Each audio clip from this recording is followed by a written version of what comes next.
I promise that after this video, you will know everything about order blocks and that you will be better than your competition. Now, in order to achieve that, we are going to go over 4 steps. The first step is bias. Second step is what is an order block. Third step, relativity theory. And the fourth step that I've not gone over before on this YouTube is the retracement. All right, again, first step, bias. What is the bias again? Bias is the direction of the market, also known as overall the drawn liquidity. So which PD array are we aiming for? If we look at this market right here, GBP US dollar on the weekly time frame, we see we're coming back into this weekly order block that we see right there. I'll explain later on why it is indeed an order block. After that, we see that we can reach for this previous week low right there, which is a discount array. Overall, we can also see that we have been going lower and we have been respecting those bearish fair value gaps right there. So we could assume right here that we might want to continue lower. Now, to get a more clear picture, let's dive into the daily. So on the daily right here, we can see this daily fair value gap right there, which we are stinging into. And whilst we are stinging into that, arguably just as important, we are potentially sweeping that high. How do we know that we are potentially sweeping that high? Whilst coming above this high right here, the swing high, we are not creating a daily fair value gap right there.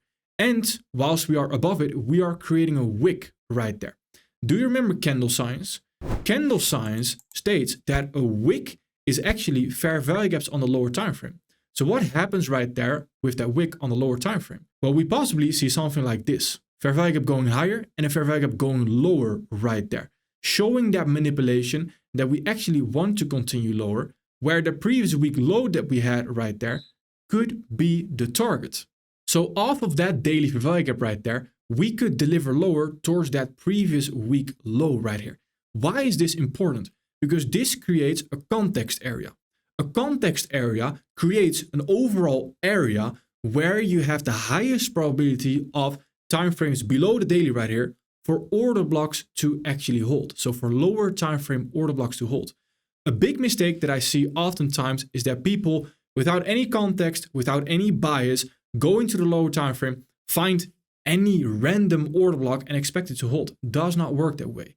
If you can understand where the higher time frame will most likely, what's the highest probability for the higher time frame to move towards next, then those order blocks will perfectly fine hold until we hit that drawn liquidity. So this line is the drawn liquidity. Now if we go into the 4-hour right there, we need to know and understand what is an order block.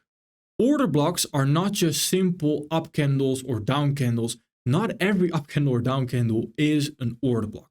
There are certain rules to make that order block really high probability. Where the first thing is, we want it to come off of a previous support or resistance level. In other words, our order block should be formed off of a previous PD array. Oftentimes you will see order blocks will be formed off of previous fair value gaps or off of previous order blocks. That is exactly what we want to see. So for example, whilst we continue lower right here and we create this fair value gap right there, we see that we create an up candle right there whilst coming back into that bearish fair value gap. That is exactly the first step, a premium array right there where we can continue lower from. Whilst coming back into that premium array, we create an up candle. Could also be consecutive up candles. After we leave that fair value gap again and we continue lower, we create a new fair value gap in the same lag as the order block. What does that mean?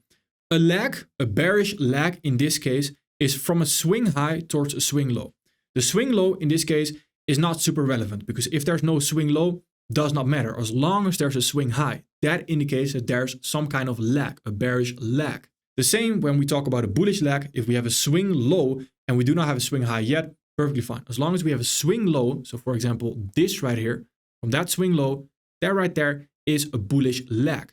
In that lag, so in this bearish lag right here continuing lower, we want to see a fair value gap being created after we have up candle or up candles, so consecutive up candles. Then once we have the support level that we can continue lower off, we have an up candle going into that, and we have that fair value gap continuing lower right there in the same leg as that order block. Perfect. We now have an order block. The only thing left for us to do is to now mark it correctly. So how do we mark an order block correctly, or any PDRA in general?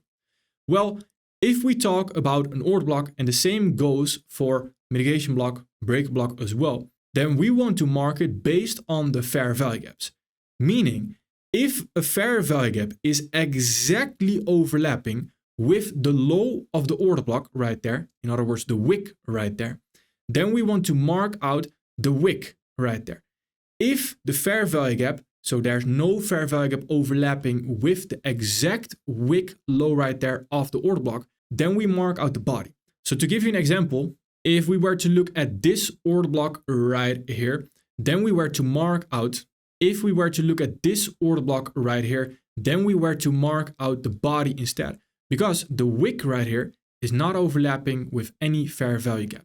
The body does not have to be overlapping with a fair value gap. Same goes for this order block right here, where the fair value gap is actually created quite late. The fair value gap is sitting right there. So this right here is the order block, because the wick is not overlapping with a fair value gap. Can you see that the top of the wick is actually not overlapping with any fair value gap? So we use the body instead. Now, why actually is that? That is because if we move very fast and we have a wick overlapping with the exact fair value gap, then this right here is the sensitive area of the order block. If we do not have that wick overlapping with a fair value gap like we saw in the earlier examples, then that means right there that the body is the sensitive area, because the wick right here actually already got traded back into with, for example, like we see, that down candle. So since there's no intention anymore, the sensitive part changes towards the body right there. So we understand bias, we have a good understanding of what an order block is in alignment with that bias as well. So the third step is the relativity theory. And the relativity theory is essentially, whenever we look at different time frames, price action is always going to be different. So we need to make sure that we have everything in context. And I mean in context of the higher time frame. The higher time frame rules, as in the higher time frame is the strongest time frame. So if we look at the top left, we have the monthly, the weekly, daily, 4 hour, 1 hour, 50 minute, 5 minute, and 1 minute. If I were to start off looking at order blocks on the 15-minute time frame, I would not look at strong order blocks unless they are in context of the 1 hour and the 4 hour and the daily and the weekly and the monthly. So here we started off with the weekly time frame right there, understanding that the weekly can continue lower. We also then went into the daily. We then went into the 4 hour. I do not go into the 15-minute right here to look at a 15-minute order block that is, for example, sitting right there. This 15-minute order block is extremely low probability. Why? Because it's not in context of the time frames above it. There is a 4-hour order block just above this 15-minute order block. So the order block on the higher time frame, on the time frame above the 15 minutes, will be the stronger order block. It will have the stronger magnet and will have the stronger rocket as well. So if we want to create a retracement like we see right here, then most likely it will not just be a retracement into this 15-minute order block. No, it will actually be a retracement into the 4-hour order block that we see right there, especially after we create the fair value gap. This is very important to understand so you don't get lost on the lower time frame. So just like we have done, start on the higher time frame, then slowly work your way down. And if there's already a 4-hour order block, then we don't need to go into the 1 hour unless we sting into that 4-hour order block right there, and we can now confirm the 4-hour order block on the lower time frame. Again, the first 3 steps I have gone over before. I think a lot of people would argue I'm already familiar with that. The 4th step right here is the retracement. Can you see what this order block right here has in common with, for example, this order block, and purely looking at the way we retrace back into those order blocks? So this order block right there is created off of this previous order block right there as well. But this bullish order block right here does not hold. And the bearish order block does hold and reaches actually the drawn liquidity quite fast right there. Why does that happen? That, of course, has to do with the overall drawn liquidity, understanding that bias on what we're doing as well. But a huge part of it is as well the retracement, similar to what we see right here with this order block. This order block right there is created off of this previous order block right there and the previous fair value gap that we see. And this order block right there has something in common as to why it fails with this order block that also failed. And that again all has to do with the retracement, which is where we also now need to understand a fair value gap. Again, those fair value gaps, why are they so important? Why do I almost in every video, I would argue, go over fair value gaps? They tell you everything. They tell you the intention of price.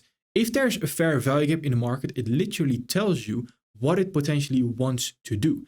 It's, for me, extremely important to pay attention to fair value gaps. So why do I mention that? A fair value gap, again, to quickly go over it, is a 3-candle pattern.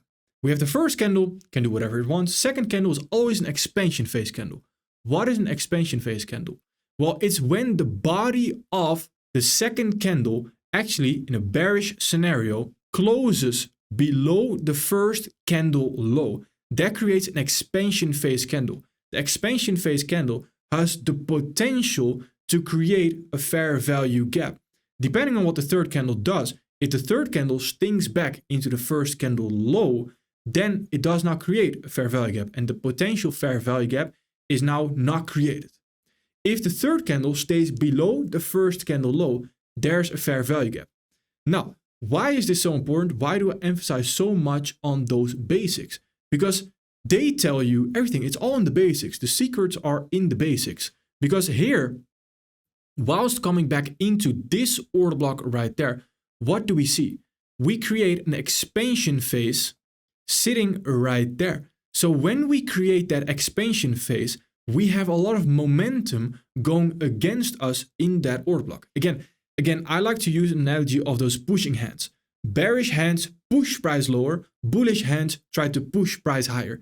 If we have bullish prices, but there's a lot of bearish hands right there that push price lower, which is seen through fair value gaps, the intention again of price action, then the retracement into that bullish PD ray, if it does want to hold in the first place, will be a deeper retracement. So here, that expansion phase candle tells us that's a bit suspicious. Is that going to create a fair value gap? That's the next step. Because now we need to create a plan. And the plan is the following. When we create an order block and we want to know if that order block is truly going to hold, so we are now looking to confirm that order block, then we have gone over the first 3 steps. So we know what that order block is. Now we're looking to see, is that order block actually going to hold or not? Well, right here, when we create an expansion phase candle back going into the order block, what we want to see and what we want to wait for is for the fair value gap, the potential fair value gap, not to be created. So what does that mean again? Well, when is this fair value gap, this potential fair value gap right here, not created? When we trade back into the first candle low. So this candle low right there, if we trade back into that on the next candle right here with a wick, then we do not create a fair value gap going lower, meaning the intention to going lower is actually taken away. So we only have bullish intention because the last fair value gap that was created was off of that order block right there. So we can confidently say that the probabilities are that we do still want to continue higher. If that is not the case and we do not close in that potential fair value gap, which I'll show you examples of in a little bit, then we get something like this, where we do create a fair value gap sitting right there. When we have a fair value gap going against us into an order block, that's not a good sign. That is extremely bearish right there, and that is not a good sign if we still want to continue higher. Because now, what have we added to our overall to-do list, we could argue? Well, our to-do list has expanded because now we have this fair value gap that we need to overcome first, which is resistance, essentially, if we want to continue higher. Because if we now want to reach these highs, for example, then we have a premium array that will try to stop us from actually reaching that high. Where if we did not have that fair value gap, we had nothing stopping us from reaching that high. So we could have done it a lot faster. So here, if we still want to continue higher, we want to see this fair value gap getting disrespected first. Meaning that we would love to see a new fair value gap right there, disrespecting that old fair value gap, confirming that we still want to actually continue higher. So once we sting into it and we actually continue lower, we are not all of a sudden surprised. No, we already saw that coming actually. Now, before we go over this order block, let's see this order block right here as well. When we create this order block off of this previous fair value gap right there, and we continue higher, when we trade back into that order block, what do we see? We have a potential expansion phase candle right here as well created. So there could be a fair value gap right here that stings back into that order block. So what do we want to do? We want to confirm this. Again, the plan of action is we want to take away the fair value gap going against us. That can either be done by, again, trading back into the first candle low right there. And when we trade back into that, we can simply confirm it like normal, like nothing happened, and we can potentially still look to continue higher. If that does not happen and we do create that fair value gap, we want to see that fair value gap getting disrespected first. So here, since we now trade back into that first candle low, we can simply confirm our entry off of that 4-hour order block right there like normal. And we can still look for potential higher prices as well. Now, once we create this order block coming off the previous order block, and we create this fair value gap right there, which confirms this order block. Now, if we want to trade back into that order block, what do we see again? We see right here that we have an expansion phase candle created. So when we have that expansion phase candle, there's a potential fair value gap. So once we see that, we already know, hey, that's suspicious. I would not want to see that. So if we still want to continue higher off of this order block right here, then ideally we want to take away the fair value gap. Meaning we want to trade back into the first candle low whilst we are creating the third candle. Or once the fair value gap is created, we want to disrespect that fair value gap right there, which both does not happen. We actually respect the bearish fair value gap right there. And that's exactly what we again continue lower off of. So this order block, we already know, okay, I don't want to go into the lower time frame, don't want to look at anything because that is low probability. Then this order block, the bearish order block, is actually really high probability. That's exactly where we want to look for our entry confirmation. Now, the same order blocks can also help you in understanding that bias. For example, on the weekly, daily, if I can't really get to a clear bias, these order blocks right here on the 4-hour will tell me where price might actually want to head towards next. Let's look at this example right here. We have this order block right there, which is created off of fair value gaps and as well this swing low. So the sweeping of that swing low right there. And that order block gets traded back into with what do we see? We see again this expansion phase candle. At this moment in time, we do not want to go into the lower time frame to confirm this order block to potentially continue higher.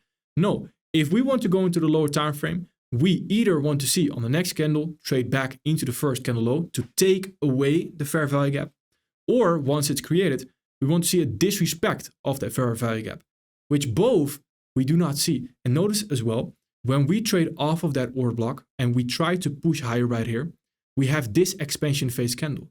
So one could argue, well, it's time to rush in, time to go into the lower time frame. But there's nothing confirmed just yet because it's the same premise. If we take away this fair value gap right here to the bottom, hey, that's interesting for lower prices. And now what have we done? We traded back into the fair value gap, the bearish fair value gap that we have sitting right there. And with the up candles and a new fair value gap going lower, we have created a new order block sitting right there. And that order block is what we can now continue lower off of. On the daily, we know there is no order block above that 4-hour order block. So we can safely look for that trade opportunity right there as well. So all the steps are ticked off until we have the retracement. Now, let's look at the retracement. What do we see? We could argue that we create a potential expansion phase right here going into that order block. So what can we wait for? Well, we can simply wait for this candle to get traded back into right there. First candle high, take away the fair value gap, and then continue lower off of that. Then go into the lower time frame to confirm it. After that, we continue lower and we continue lower right here. And we see that those order blocks told us a story as well. They told us a story of that bias. It's again our job to simply understand the story. This is arguably the most important understanding when it comes to order blocks. It is not necessarily, all right, what are we coming off of? Yes, of course, it's important, like we mentioned in the steps, but it's the retracement that makes it. That tells us how much confirmation we need. And that retracement is seen through those expansion phase candles. When we take those away and we take the potential fair value gaps away, that is high probability. All right, perfect. Thank you.